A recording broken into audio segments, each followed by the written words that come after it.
Welcome everyone, here is how you connect any controller to your Samsung Galaxy Z Flip. Keep in mind, when I talk about any controller, I'm talking about any Xbox, PlayStation, Nintendo. So on the Z Flip itself, you're going to open up the settings app. From here, you're going to find where it says connections. You're then going to find Bluetooth and just make sure Bluetooth is turned on. From here, you want to turn on your controller and you want to place the controller into pairing mode. So in the case of my Xbox controller, there is a share button here that I long press until this Xbox logo blinks fast. On the PlayStation, you long press the PlayStation key and the share key together, okay? On Nintendo, you just long press a little black dot. If you're having issues placing your controller into pairing mode, just Google how to place controller name into pairing mode and you'll find a helpful video. So this should be enough. So let's long press the share icon. Now we have the fast blinking here.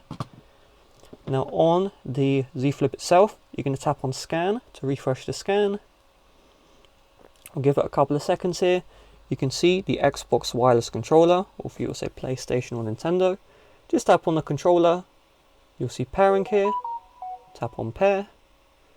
And just like that, the pairing has been done successfully. So with that being said, thanks for watching. See you guys later. Bye bye.